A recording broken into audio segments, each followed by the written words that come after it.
Buo naman ang tiwala ni Vice President Sara Duterte sa kanyang legal team kaugnay ng kinahaharap niyang impeachment case. Ayon sa kanya, handang-handa ang kanyang mga abogado at kumpiyansa silang mapapawalang sala siya sa mga paratang laban sa kanya. Pag-uwi ko galing The Hague ay nag-meeting kami dahil isa din yun sa mga inaasikaso ko. At sinabi nila that they are more than confident in winning the impeachment trial, impeachment case. Ang aking impeachment, sinasabi ng mga lawyers, they are more than confident na mananalo sila sa impeachment. Ako naman, I am most confident with the lawyers working on my impeachment case. Para sa Diyos at Pilipinas kong mahal, Sara Santos, SMNI News. Yan, palakpakan natin, BP Sara Duterte. So yan yung gusto natin mangyari, na suportahan niya yung Duterte. Okay, kaya lang medyo mga partners, may dadagdag siya dalawa. No? Pero sa akin, yun, narinig natin, walang basbas ni Pangulong Duterte. So I respect the decision of BP Sara Duterte, but that endorsement, whether or not, may endorsement o wala, it doesn't change a thing. Kasi nakapag-establish na tayo ng Duterte. No? So promoting or endorsing other candidates, well, that doesn't mean na iboboto natin. Kasi si BP Sara na mismo ang nagsabi, di ba, na porket inendorso ni Duterte, inendorso ni Marcos, iboboto na natin. Meron tayong kakayahang pumili para sa ating sarili. May free will tayo, gamitin natin. Gamitin natin ngayon yung talino natin sa pagpili ng kandidato at matuto po tayo doon sa mga nakaraan. Hindi tayo nakinig kay Pangulong Duterte. Tingnan nyo ngayon, nagalit si Letze yung buhay natin. So now, binibigyan tayo ng isa pang pagkakataon para makapili ng tama. Kung gusto natin na maayos talaga ang Pilipinas, doon tayo sa mga kandidato na may magandang plataforma at nananawagan na ayusin natin ang Pilipinas. So ngayon, sama-sama po tayong mga Pilipino. Damay-damay po tayo dito. Tayo ay mga nakatira sa bansang ito. Iisang lupa ang tinatapakan natin. Dapat sabay-sabay tayong sumisigaw na ayusin natin ang Pilipinas na nakikita namin, na nakita naman natin na unti-unti nang naghihingalo. Partner Jay. So yun, at nagpapasalamat ako kay Vice President Sara Duterte dahil narinig niya yung mga kahilingan natin kahapon na sana ay siya muna yung humalili or pumalit kay Pangulong Duterte sa pag-endorso or pagsama or pagkampanya sa 10 Duterte senatorial candidate. Pero yun nga, yung about po doon sa sinabi ni Vice President Sara Duterte na 12 naman yung pagpipilian na senador, so may butal pang dalawa sa PDP laban. Ayun nga po, ang ano lang doon, medyo sa sarili niyang opinion yun, pero kung ako, ang tatanungin, tayo po ay focus lang po tayo sa 10 Duterte senatorial candidate dahil mas malaki po ang tsansa na talagang maihalal ang 10 Duterte senatorial candidate kapag 10 lang ang inyong ibinoto. Pero nakadepende pa rin po yan sa tao kung ano yung susundin nila, kung ano yung nasa puso nila. Kami lamang ay nagbibigay lamang ng pangalawang idea sa inyo upang kung ano ba talaga yung dapat niyong gawin. Pero yun nga, paulit-ulit ko nga sinasabi, katulad din nung sinabi ni BP Sara ng unang interview niya kung bakit niya inendorso etong si Amy Marcos dahil kaparehas daw ni Villar at ni Amy Marcos ang kagustuhan at kapayapaan na mangyari sa Pilipinas. So siguro, ako naniniwala, medyo may 50% ako na naniniwala ako na si Camille Villar ay medyo naniniwala at gusto ng kapayapaan. Yes. Pero kay Amy Marcos po talaga, sorry, kahit ano po ang mangyari.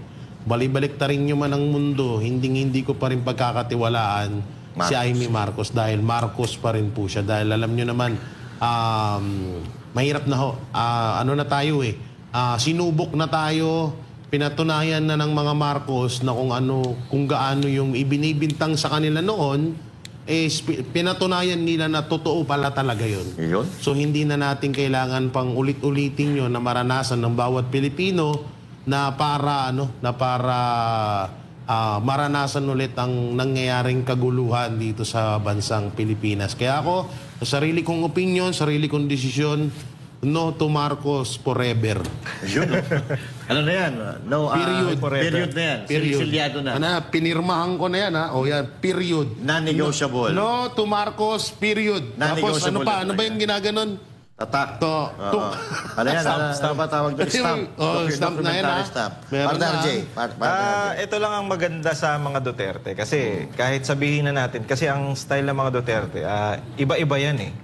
Hindi sila pasasabi natin na pag sinabi mong si Pangulong Duterte, kapareho ni Mayor Baste. Iba-iba sila eh. Pero ang maganda sa mga Duterte, gaya nito ni BP Sara, nakikinig. Kasi kung tutuusin, talaga naman dapat niyang i-push yung Duterte. Kasi ang nag-endorse doon ay ang ating Pangulong Duterte. Ang sabi nga ni Pangulong Duterte, kung hindi ako nagkakamali, doon sa message niya sa mga tao, kalimutan niyo na kung hindi niyo susuportahan ang Duterte. Tama yan. Diba? So doon pa lang, medyo mabigat yung sinabi ni Pangulong Duterte doon. Na kung kakalimutan niyo, mahal niyo ba ako? Diba? Kung mahal niyo ako, suportahan niyo tong mga tao ko. Kasi hindi niya naman nilagay yan dyan, hindi niya yan i-endorse kung sablay ang mga yan. Correct. Kung walang talino yung mga yan. O kung mangungurakot yung mga yan. Tapos, naalala ko yung dito kay Pangulong Duterte, yung wag mong subukan, masisira ang buhay. Masisira ang buhay mo. Minsan ang nasira yung buhay natin, yung kalagayan natin ngayon, nung binoto natin si Huwag na BBM. natin subukan ulit. Huwag nyo na subukan, maawa naman kayo. Nasira na nga yung Pilipinas eh, patuloy pa ba nating sisirain? Sana mag-ano tayo mga kababayan, lawakan natin yung natin, pangunawa. Huwag lang tayong basta-basta magpadala dun sa mga bagay-bagay na biglaan nang dumadating o biglang magugulat tayo na, uy, bakit ganun? Bakit ganyan? Huwag tayong magpadala dun. Maglaan tayo ng oras para mag-isip, magsaliksik, especially dyan sa mga Marcos. Kasi ang nangyari dyan, kaya nga ang gusto nila, di ba, maupo si BBM para ma-redeem yung pangalan nila. Ang nangyayari ngayon, lalong lumulubog. Yes. Kaya ano pa bang kailangan natin gawin? Palitan na yan. Di ba mga partner? Tama yan. Kasi sabi ko nga, nasabi na natin na una, ang dala nitong mga Marcos na ito, kaguluhan dito sa ating bansa. No? Kaguluhan sa ating bansa. Pagka mga tao walang panindigan, walang isang salita, dapat hindi niyan pinagkakatiwalaan. May kilala nga ako dyan na isang kumakandidato rin na medyo sumasidestep na rin from Alyansa patungo dito sa PDP laban. Kasi alam na niya nararamdaman na niya na wala talaga siyang makukuha malaking suporta dyan sa Alyansa na yan. Dahil kahit gaanong ingay ang gawin nila, kahit gaanong pamumudbud ng pera sa akap-akap o yung mga ayu-ayuda na yan, wala talaga Lalo silang lumulubog dahil yung mga tao natututo na. Kilala niyo ba kung sino yun? Ito si Senator Manny Pacquiao. Isa rin ito sa startup, balimbing din to no? Balimbing din, Yung mga tao ng ganito, sana nag-boxing ka na lang, doon ka magaling Ang sabi ni Manny Pacquiao before, ang mga Marcos, bilyon-bilyon, trilyon-trilyon ng korupsyon, tapos iboboto natin, talagang talino naman natin, di ba? Sabi niya dati. Tapos ngayon, nung nandun siya sa Alyansa, lagi natin sinisisi ang mga Marcos pagdating sa korupsyon. Hindi ba natin nakikita na panahon ng mga Marcos na bansa natin, number 1 sa ekonomiya? May korap bang bansa na number 1 sa ekonomiya? Ang galing. Ang galing. So hindi mo maintindihan kung saan talaga siya, kung sa pula o sa puti. Ikaw partner, ano masasabi mo dyan? Hindi ako dito sa tinutukoy mo. Si ano yun Sino? Si Tolentino, yung balimbing. Isa pa yun. Isa sa mga balimbing na dating Dilawan, dating Duterte, tapos tumalon kay Marcos. Tapos ngayon, parang nagko-crossover na naman pa Sumaside-step no? Alam mo, kung no to Marcos forever, ako magno-no to Tolentino forever din. Pirmado yan. Period. May period pa, no? Kasi alam nyo, kagaya ng sinasabi namin, na maganda rin itong nangyari na to kasi nakilala natin yung kakampi natin, yung maaasahan natin sa hindi. Kung sino yung balimbing at kung sino yung hindi. Kung sino yung hudas at kung sino yung mga balakid.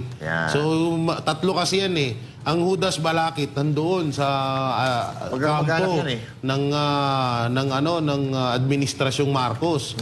Diyan sa Alyansa. Katulad yan, may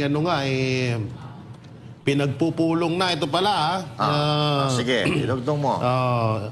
Nagpupulong na po yung mga, or pinupulong na, or pinapatawag na po yung mga mayor sa iba't ibang barangay, sa iba't ibang syudad. Nako? Para kumbinsihin yung mga tao sa kanilang lugar na huwag iboto ang PDP Laban at iboto ang Alyansa Pilipinas. May kapalit ata yan eh. So ito po ay wala pong 100% nakatotohanan or kasiguraduhan, pero uunahan na ho namin kayo na kung ano man ho yung sabihin ng inyong mayor na huwag iboto or kung ano mang kasiraan ang sabihin ng inyong mayor mapatungkol sa PDP Laban, hayaan nyo lang pong pakinggan. Pakinggan nyo rito, tagus nyo rito. Salamat po. Dito natin matitest ang talino ng Pilipino sa pagboto. Kung mabubudol pa ba sila pag inabot-abutan sila ng pera. Kasi balita ko, maraming pera daw na umiikot-ikot ngayon eh. May 100,000 pa nga ako na naririnig doon sa mga barangay captain eh. Oo. Pero mga kababayan, ito na po ang pinaka-crucial part ng ating bansa. Itong midterm election na ito. Dahil kung mananalo pa rin itong mga manok nang nakaupo ngayon, ano asahan natin sa susunod na 3 taon? Diba? Ganon din. Kasi ngayon, ito na nangyayari eh. Kung katulad nila ang ilalagay natin, so wala tayong makikita ng pagbabago dyan. Diba? So now, mga kababayan, nasa inyo na yan. Kung kayo ba ay magpapauto pa rin o hindi na. Hindi ko alam kung bakit si Senator Robin Padilla in-endorso pa itong si Tolentino iniiwan na nga kayo yan, endorso mo pa si Pae. Alam mo, Master, doon ako na maparugtong, doon ako nadismaya talaga. Ito, aminin ko, nadismaya ako may konting dismaya ako kay BP Sara dahil kay Amy. May konting dismaya ako kay Senator Robin Padilla kasi nga dumalawa siya eh. Alam nyo parang andun na tayo okay na. Tapos biglang nanggulo ulit, biglang nagkagulo. Hindi nanggulo, parang nagulo ang kaisipan. Kasi ramdam natin, alam ko ikaw, lahat sa mga banateros, may mga chat, may mga tanong ang mga netizen, ang mga supporters natin. Totoo yan. Na kung sino ba talaga ang kanilang iboboto at kung ano ba talaga yung ano. Kaya palagi namin sinasabi, doon lang po tayo sa 10 Duterte senatorial candidate. Kagaya na sinabi ni PRRD, kung hindi nyo iboboto ang 10 Duterte senatorial candidate, kalimutan nyo na ako. So, malalim po yun, double meaning. Tutusin, isang malalim na salita yun na may malalim din na kahulugan. No? So, basta, ang isa lang sa pinapaniwalaan ko doon ay mag-focus tayo sa 10 Duterte senatorial candidate. Kung ano yung sinabi ni Duterte, doon tayo. Alam mo, ito kay madugtong ko lang yung kay Senator Robin. Alam mo, idol ka namin taas na nga ang kamay namin sa iyo, tol Pelikula. Pero medyo mali yung style mo sa nangyari. Idol ka namin, ginagalang ka namin. Pero doon sa pag-endorse mo kay Senator Tolentino, maling-mali. Kasi unang-una, lumipat yan doon sa kabila. Yes. Pinabayaan ng PDP. Tapos, ito pa, mga partner kasi nakita ko yung mga, dami niyang ads Yes. So, nakita ko yung, chinek ko yung mga comment. Alam nyo ba ang mga comment? Puro balimbing. Balimbing ka. Dapat hindi ka na tumakbo. Tapos, ito pa, nadadamay nga itong si Senator Robin kasi nga, inendorso niya. So ito naman kay Pacquiao, ang nangyayari dito, Pacquiao versus Pacquiao Ang malaking tanong nga natin dito, sinong mananalo? Sinong mananalo sa kanila? Tapos, Mr. Pacquiao, ginagalang ka rin namin kasi malaki ang naiampag mo sa Pilipinas. Malaki ang karangalan na idinala mo sa Pilipinas, nakilala ang Pilipinas dahil sa pagboboxing mo. Pero ang nangyayari kasi sa'yo, nagiging nawawala yung mga karangalan na dinala mo sa Pilipinas dahil sa pagiging politiko mo. Sir, kung ano yung nasa puso mo, wag mo nang wag ka nang maging magulo. Alam mo yung nangyayari Parang pag okay ka dito, dito ka. Pag ayaw mo dito, dito ka. Malaking malaking bagay ang sinabi mong na yan, Yang unang-una yung corrupt si Marcos. O paano mo ngayon yan, babarahin yan? Ikaw mismo ang nagsabi niyan, mga partner. Yan, tama yon. So sa akin, mahirap kasi para sa atin, ang iniisip natin, iniwan na nga tayo ng mga yan Napahamak na nga tayo ng ganyan Tapos bigla-bigla na lang natin, isasakay natin. Para tayo nagsakay ng isang tao sa barko na yung tao na ito pala bubutas doon sa barkong sinasakyan mo. So, imbes na sila lang malalaglag, madadamay ka pa kasi pinasakay mo. So, basta tayo kung ano ang sinabi ni Pangulong Duterte, kung sino ang ini-endorso ni Pangulong Duterte, but in the future, tomorrow o sa susunod na linggo, pag may sinabi si Pangulong Duterte na idagdag natin ito, walang problema. But up until now, wala tayong ibang idadagdag dyan, not until na magsalita talaga si Pangulong Duterte na idagdag natin si ganito, idagdag natin sa ganyan. Kasi unang-una, etong mga bumalingbing na ito, wala talaga, hindi na po talaga tayo maloloko nito. Mahirap yan Porket wala na, hindi nga kayo nagsalita Wala kayong sinabi noong pinapahirapan si BP Sara Duterte.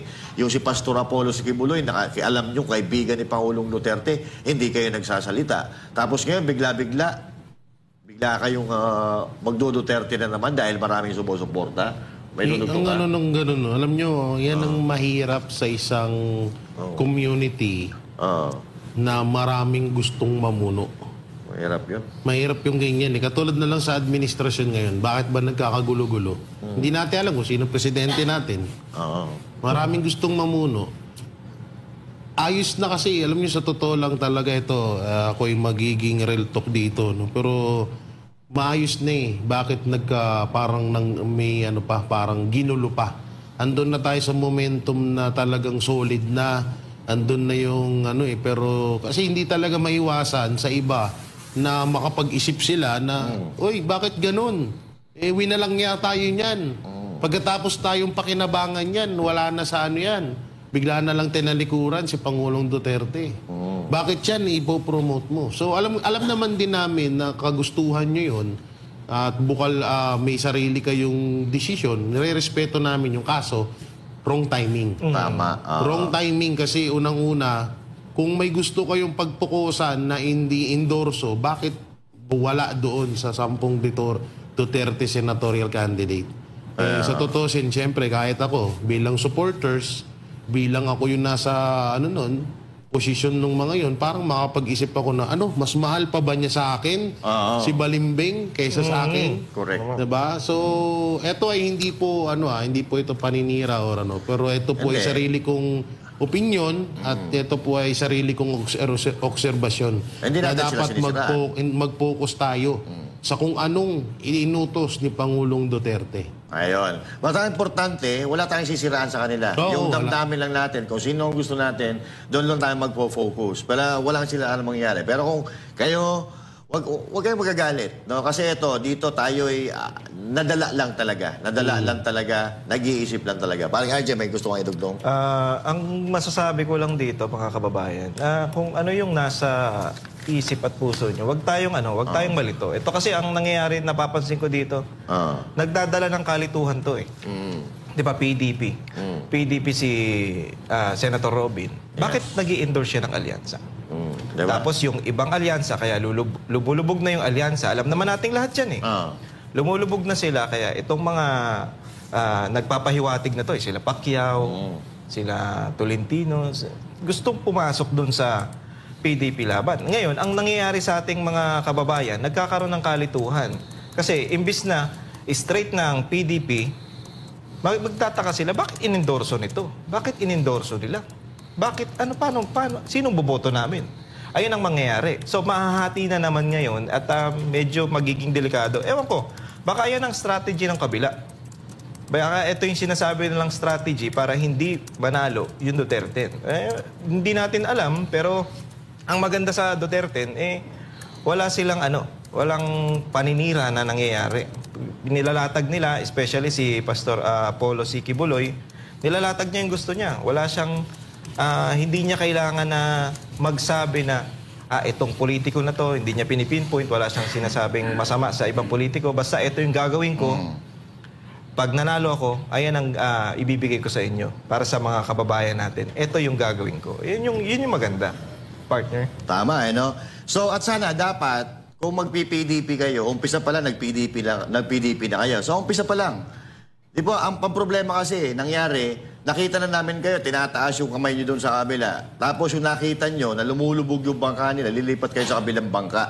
Di ba? Kung kailan umaarangkada na yung PDP laban, saka kayo doon kakapit. Ha? Magpapabigat pa kayo. Umarangkada na yung PDP laban eh.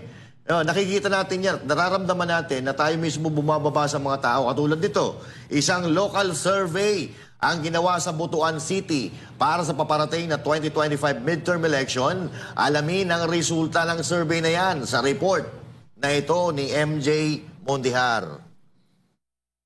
Nanguna sa isang local survey ng isang prestiyosong universidad sa Butuan City, Agusan del Norte, ang Duterte Senate slate. Sa official Facebook post ng FSUU Research and Publication ng Father Saturnino Urias University, number 1 sa senatorial balls na iboboto ng mga taga-Butuan ay si Senator Bongo na may 60.85%. Sinundan naman ito ni Senator Ronald Bato de la Rosa na may 58.37%, habang pumangatlo si Congressman Rodante Marcoleta na may 32.09%. Pangapat sa listahan si Attorney Jimmy Bondoc na may 18.58%. At nasa panglimang pwesto naman si Philip Salvador na may 17.12%. Pasok din sa top 6 si Pastor Apollo C. Kibuloy na may 15.78%, habang si Attorney Vic Rodriguez ay nasa ikapitong pwesto na may 12.44%. Pumwesto naman sa pangwalo hanggang pansampu ang mga pambato na administrasyon sa ilalim ng Alyansa para sa Bagong Pilipinas. Samantala, halo-halo naman ang political leanings ng mga nasa pang-11 hanggang pang-15 sa survey. Umabot sa 4,500 na mga residente mula sa 86 na mga barangay sa Butuan ang lumahok sa survey. Layon nito na matukoy ang pulso ng general population ng syudad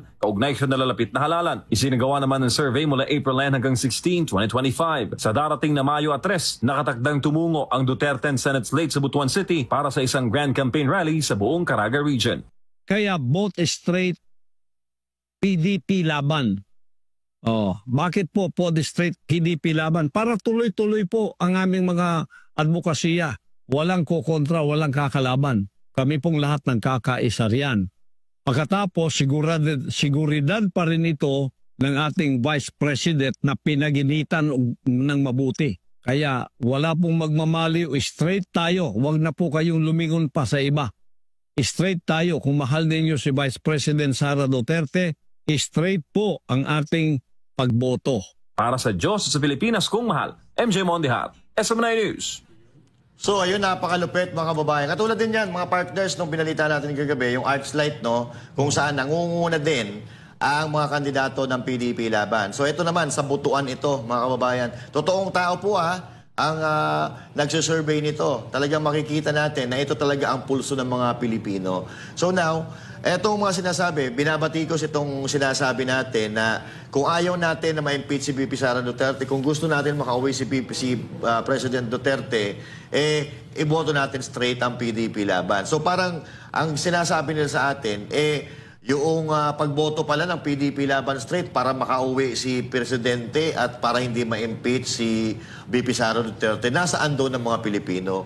Yun na nga Mga tanga kasi itong mga to Yung mga Duterte kasi, yun ang nagbigay ng pagpapahalaga sa mga Pilipino. Yung Duterte, maraming nagawa sa mga Pilipino. Kaya nga, as much as possible, gusto namin, Duterte ulit ang maupo dyan sa Malacanang para manumbalik yung dating sigla ng Pilipinas, yung mga maipagpatuloy ng tuluyan ang mga nasimulan nung tatay na ipagpapatuloy daw sana nitoong ngayong administrasyon, pero ni isa doon sa mga naumpisa ni Pangulong Duterte ay parang kinalimutan na. So, gamitin po natin ang ating sentido komon. Hindi porket pinapanawagan namin na iboto ang straight PDP laban para hindi ma-impeach si VP Sara Duterte at makauwi si Pangulong Duterte, ay yung pinaglalaban namin ay para sa Duterte lang. Mga tanga talaga to High blood ka, Master. Hindi, totoo yun na. Tanga Yung alin? Sila. Hindi, sige, liwanagin ho natin para mas madali. Ano ba ang pinaglalaban namin dito? Ano bang pinaglalaban namin ng Banateros Brothers? Para ba sa Duterte? Para ba sa kapakanan ng Duterte? Hindi ho. Kasi ang pinaglalaban ho namin dito, yung kayang gawin ng mga Duterte para sa bansang Pilipinas. Yes. Yung kanilang hadikain para sa bansang Pilipinas, yun po yung sinusuportahan namin. Katulad na lang po niyan ni Pastor Apollo C. Kibuloy. Sino ba sinusuportahan namin dito? Yung mismong pagkatao? Yung mismong katawan ni Pastor? Hindi.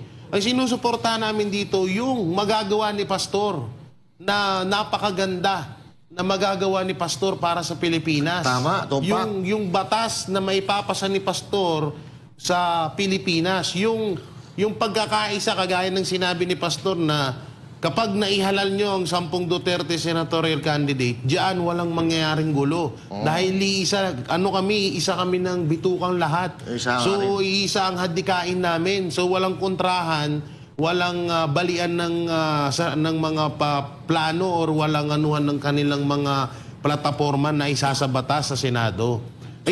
Yun po yung inaano namin dito, sinusuportahan namin. Dahil nga nakita namin kay Pastor na yung sa KOJC nga na wala nga nakukuhang pondo sa gobyerno, napaganda, napaunlad, naging first world country na nagbubukod tangi sa Pilipinas, what if pa na kaya niya rin gawin sa buong bansa natin? Diba? Yun po yung sinusuportahan namin doon. Hindi po kami baka sinasabi nito yung mga die hard yung mismong tao na mismo yung ginagawang parang kulto. Oo, ganon. Hindi yung maaari kasing gawin kasi nila. Yan. Kagaya ng kasi isipin mo na lang si Pastor, si Pangulong Duterte matalik na magkaibigan. Walang kung pagbabasihan nyo talagang walang labis, walang kulang na kung ano yung nagawa ni Pangulong Duterte, yun din ang kayang gawin ni Pastor Apollo C. Quiboloy at ng buong Duterte senatorial candidate. Yun po yung ipinaglalaban namin dito na talagang kaysa maglihis na naman tayo ng landas, iba na naman yung iboto natin, tapos bandang huli magsisisi tayo. Tapos pag sasabihin nyo, ay nabudol kami. Eto na yung pagkakataon Binibigay na sa atin yung pagkakataon. Isa tong biyaya na maituturing sa atin na merong binuong 10 kandidato na talagang mas makakatulong sa bansa natin. So wag na natin pakawalan yun. Doon na natin yun. I-grab na natin yun. At hindi biro ang nag-i-endorso dyan. Si Pangulong Duterte, ang kauna-unahang presidente, ang pinaka-best president ever sa bansang Pilipinas. Kaya kayo, wag nyo na hong palagpasin yan.